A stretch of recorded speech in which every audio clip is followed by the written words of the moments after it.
Baik, Assalamualaikum warahmatullahi wabarakatuh. Perkenalkan, saya Amanda Amiliana Putri Pasaribu dengan NPM 2208260067. Di sini saya akan mempresentasikan tugas psikiatri dari blok psikiatri dengan judul adalah gangguan waham. Yang pertama itu secara definisi, waham sendiri merupakan gangguan suatu keyakinan yang dipertahankan secara kuat terus-menerus tetapi tidak sesuai dengan kenyataan baik secara kehidupan sehari-hari maupun budaya. Selanjutnya, secara etiologi, dia ada disebabkan oleh faktor predisposisi, faktor psikodinamik. Nah, untuk faktor predisposisi, dia disebabkan oleh tiga, meliputi dari faktor psikologis, faktor psikososial, serta faktor sosial budaya. Selanjutnya, faktor psikodinamik. Nah, selanjutnya untuk jenis-jenis waham ini dia mencakup beberapa. Yang pertama itu ada waham kebesaran, yang dimana dia ini yakin bahwasanya dia mempunyai kekuatan yang besar yang tidak sesuai dengan realitanya. Contohnya itu dia yakin kalau dia ini punya seorang nabi ataupun Tuhan, atau dia mempunyai kekuatan petir, kekuatan air.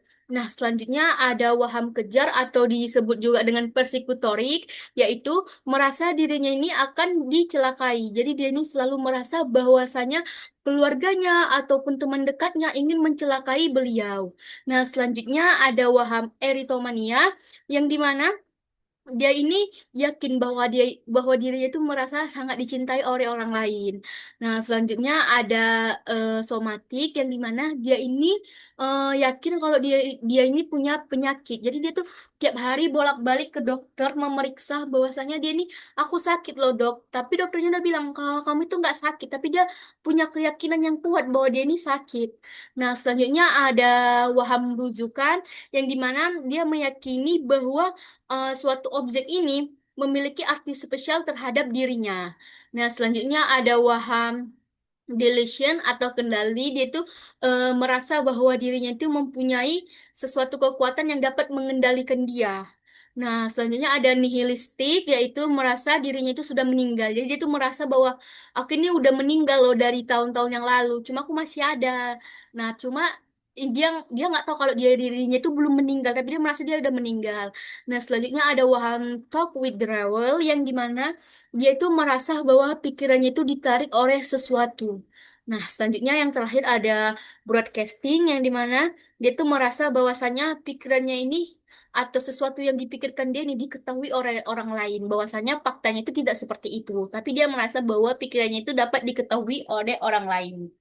Nah, selanjutnya, untuk tanda dan gejala dari waham, dia yang pertama itu ada gejala kognitif dari waham. Yang pertama itu mencakup dia tidak mampu nih membedakan realita dan fantasi. Jadi semuanya itu dianggap dia sama rata. Yang mana realita, yang mana fantasi, dia itu tidak dapat membedakannya. Selanjutnya dia itu keyakinan yang kuat terhadap keyakinan yang tidak nyata. Jadi semuanya itu ditengok dia itu tidak nyata. Padahal itu semuanya kejadian itu nyata. Nah, dia itu tidak bisa berpikir secara logis. Jadi dia kesulitan dalam berpikir secara realita.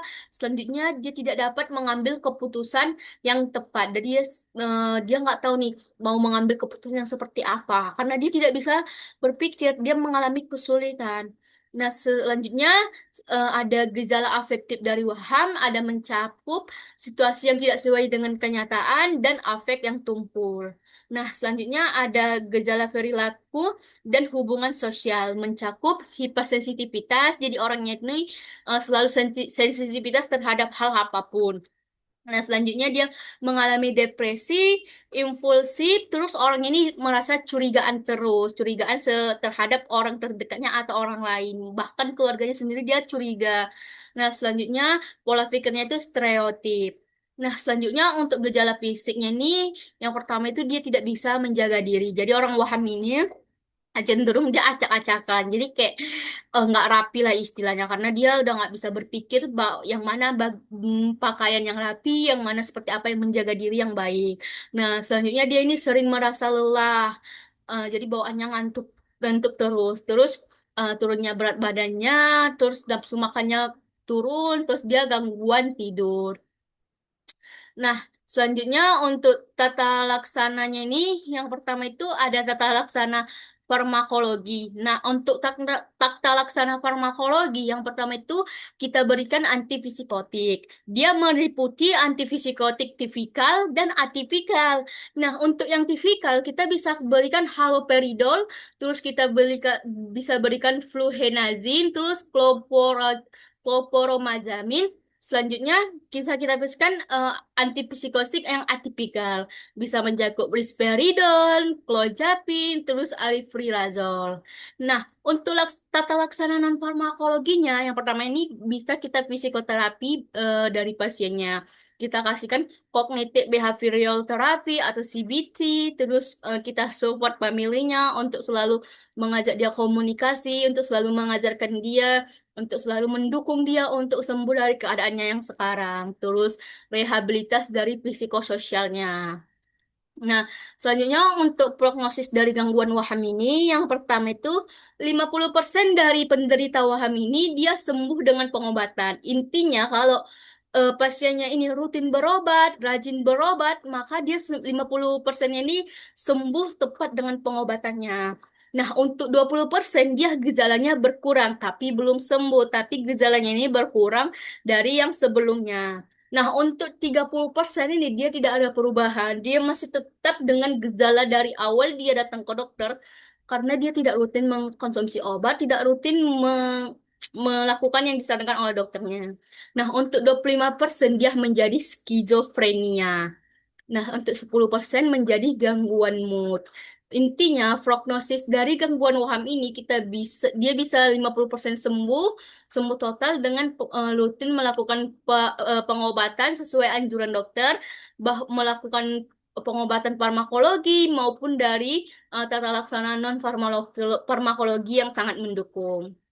Baik, sekian presentasi dari saya dengan judul gangguan waham. Bila ada yang salah, saya mohon maaf. Assalamualaikum warahmatullahi wabarakatuh.